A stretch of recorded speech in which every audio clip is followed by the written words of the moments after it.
Bueno, buenas noches. El día de hoy vamos a solucionar el problema caso de integración de Upgrade Apparel Company, en el cual se nos provee un enunciado y tres tablas en las cuales están los elementos seleccionados del estado de resultados, las oportunidades de inversión y los datos de los costos financieros. En este problema se nos pide llenar esta tabla con los costos después de impuestos, para lo cual contamos con una fórmula que es R sub D, que es el costo de la deuda antes de impuestos, más 1000 menos N sub D, que es el costo de flotación menos descuento, sobre N, que es el número de años, y todo eso sobre N sub D más 1000 sobre 2. De ahí procedemos entonces a solucionar el rango de 0 a 700.000, que es R sub D igual a I, que es 120, más 1000 menos 970, que es N sub D, sobre 10, que son 10 años.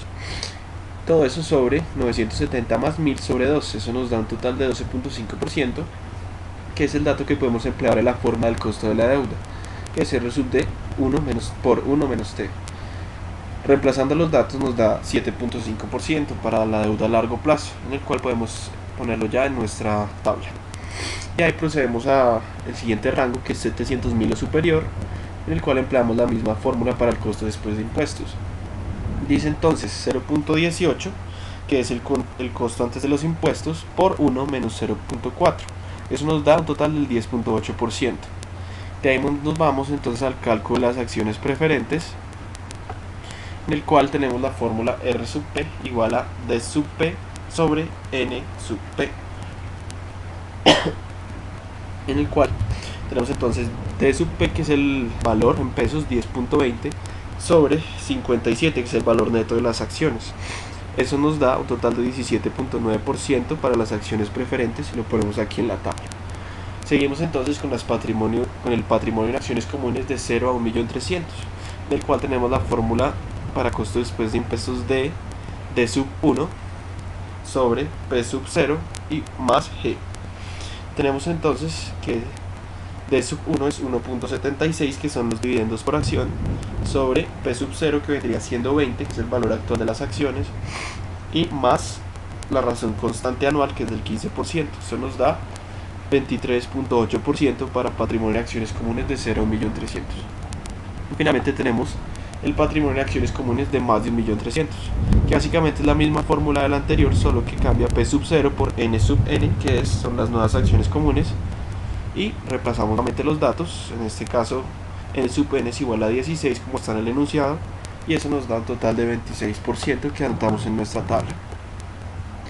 De ahí entonces ya continuamos al punto B, en el cual se nos pide hallar el punto de quiebre a largo plazo a partir de las datos que ya encontramos, la tabla de rangos y la respectiva tabla de costo capital promedio ponderado. De esa manera entonces procedemos a sacarlo. Tenemos entonces primero la deuda a largo plazo, que equivale, primero los puntos de quiebre tienen una fórmula que son deuda en pesos sobre el porcentaje de participación de la deuda. De esa manera el largo plazo sería 700.000 sobre el 25%, que es el dato que nos dieron aquí en el enunciado, y eso nos da 2.800.000. Las acciones preferentes son constantes, por lo cual entonces no se debe hacer ningún tipo de cálculo. Continuamos con las acciones comunes, que vendría siendo 1.300.000, que es el valor que se nos da en la tabla número 3, que son las ganancias tenidas, y todo eso sobre el porcentaje dado, que es del 0.65%. Eso nos da 2 millones. De ahí entonces ya podemos sacar los rangos, que vendrían siendo de 0 a 2, de 2 a 2.800 y más de 2.800.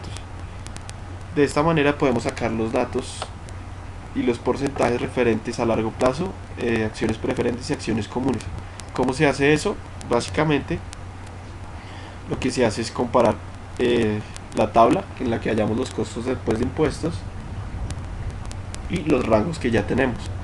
Dice entonces, por ejemplo, para el largo plazo tenemos que de 0 a 2 millones, y aquí en esta tabla tenemos que es de 0 a 700.000, por lo tanto el valor que tenemos que poner es de 7.5. Las acciones preferentes son constantes, por lo tanto es 17.9, como está en la tabla. Y finalmente tenemos las acciones comunes. Entonces, por ejemplo, en el rango de 0 a 2 millones tenemos entonces acá hay un rango de 0 a 1.300.000. ese rango es el que nos corresponde, por lo cual sería entonces del 23.8. Ya si queremos mirar por ejemplo este caso, en el cual son acciones comunes con un rango de más de 2.800.000, y si miramos la tabla del punto número 1, hay dos datos, uno con un rango entre 0 y 1.300.000 y otro con un rango de 1.300.000 o superior. Como aquí se pide más de 2.800.000, el que nos corresponde es 1.300.000 y superior, por lo cual ponemos entonces 26%. Y así sucesivamente para cada uno de los datos. Ya posterior a eso podemos sacar la tabla del costo capital promedio ponderado, que básicamente es multiplicar y sumar los diferentes porcentajes de acuerdo a la tabla de rangos. Dice entonces por acá que para hallar el rango de 0 a 2 millones sería entonces como está aquí en la fórmula: el 25%, que es el porcentaje que ya nos dieron en el enunciado, por 7.50. Luego entonces procedemos le sumamos el 10% por 17.90, y finalmente a todo eso le sumamos el 65% por 23.8, y así para los tres rangos, y de esta manera obtenemos la tabla CCPP. Posteriormente en el punto C se nos pide que grafiquemos la tabla que se nos da aquí en el enunciado. Es esta tabla de acá arriba, donde nos dan las tasas internas de rendimiento, TIR. Entonces aquí está A, B, C, D, F, G y sus respectivos porcentajes y sus inversiones. De esa manera entonces procedemos a poner la gráfica. Entonces en el eje X vienen las inversiones iniciales, que van de 0 a 700, y en el eje Y van las TIR. De esa manera entonces graficamos cada uno de los puntos, los unimos, y finalmente hay tres rayas rojas. Esas rayas rojas equivalen a los valores de la tabla CCPP. ¿Qué nos indican? Básicamente los puntos que queden por encima de esas rayas equivalen a los puntos de inversión, en el cual los puntos que son convenientes para invertir en cuanto a que proveen más beneficios, y ya los puntos que están por debajo de las rayas rojas son los puntos que no son tan recomendables en cuanto a que pueden llevar a pérdidas. Por ejemplo, el punto número A, aunque no está totalmente por encima, sí está por encima de dos de los rangos, por lo cual, aunque no es tan recomendable, tampoco es que sea mala idea cogerlo. Más allá de esto, obviamente pues es mucho mejor para una compañía escoger las decisiones de inversión F, C o D, como respondimos acá, que las más convenientes son D, C, F y A, y B, E y G serían las menos recomendadas.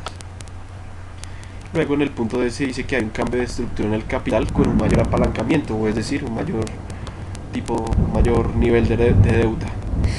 ¿Qué sucede ahí? Básicamente cambia todo. Primero se deben actualizar los puntos de quiebre, eso nos afecta también la tabla de rangos y por consiguiente la tabla de costo de capital promedio ponderado, por lo cual se procede nuevamente a hacerlo. Entonces, para hallar el punto de quiebre a largo plazo, se divide 700.000 por el 50%, que es el valor que se nos da en el enunciado del problema, acciones preferentes nuevamente constantes, y acciones comunes 1.300.000 sobre el 40%, que es el porcentaje que equivale de acuerdo al enunciado. Con eso procedemos nuevamente a sacar los rangos como hicimos ahorita, y nuevamente la tabla. Entonces básicamente se hace igual que la que hicimos aquí arriba, de acuerdo a la tabla donde encontramos el costo después de impuestos, y lo comparamos con los rangos para hallar cada uno de estos datos. Y finalmente procedemos a hacer la tabla CCPP, en el cual tenemos ahora los porcentajes del 50%, 10%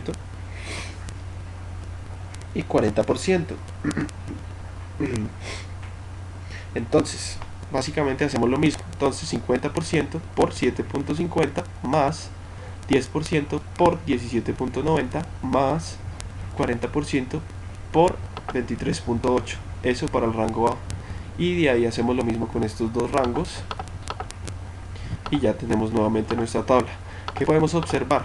Que los porcentajes que nos dieron de CCPP son bajitos, y si los graficáramos como hicimos en el primer caso, básicamente el más alto quedaría aquí por debajito del 18, y el único punto que estaría un poco abajo de las rayas CCPP sería el punto G, por lo cual el punto E, B, A, F, C, D serían buenas decisiones de inversión, lo cual aumenta mucho nuestro rango de posibilidades para nuestra compañía de aumentar los beneficios de acuerdo a las decisiones de inversión, que es básicamente lo que se nos está preguntando aquí, que cuál opinamos nosotros que es la mejor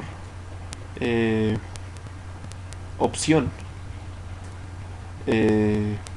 Pues básicamente, si comparamos el primer caso y el segundo caso, pues como acabé de decir, estos puntos CCPP son menores, por lo cual tenemos más opciones. Cabe recalcar que aun y cuando tenemos más opciones, este número de opciones se aumentó, dado que ahora tenemos más dinero para invertir, y más dinero para invertir significa un mayor nivel de riesgo, por lo cual en últimas los dos casos pues, son válidos. Sin embargo, ya depende de qué tanto la compañía esté dispuesta a arriesgar. Y finalmente tenemos el punto E, en el cual se nos pregunta que qué política de dividendos está usando la compañía. Llegué a la conclusión de que están en una política de dividendos constante, en cuanto a que todos los años le han proporcionado el 40% de las ganancias a los accionistas. Esto, si bien pues teniendo en cuenta que la compañía ha tenido ganancias positivas y que va bien, pues no es tan buena idea, puesto que podrían usar los beneficios que están ganando para los gastos de crecimiento y de progreso de la compañía y dejar de pedir tantos dividendos, que es básicamente lo que se nos pregunta también en el punto E2, en el cual se nos pregunta qué política de dividendos recomendaríamos.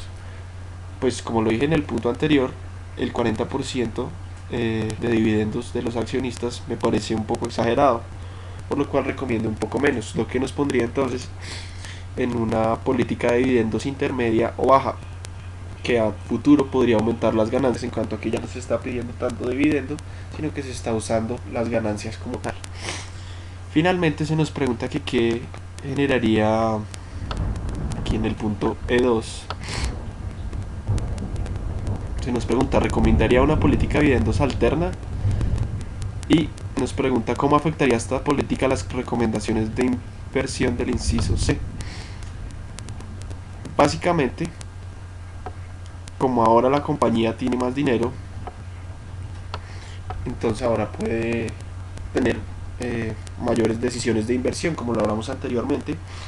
Mayores decisiones, mayor dinero implica un cambio en los puntos de quiebre, cambio en los rangos, y si hay más dinero, entonces la tabla de CCPP va a tener los porcentajes menores que van a colocar los puntos o los TIR, las tasas internas de rendimiento, por encima de las rayas rojas que habíamos hablado del CCP, por lo cual entonces al estar todos los puntos por encima de las rayas rojas, podríamos considerar que la empresa tiene más opciones de inversión.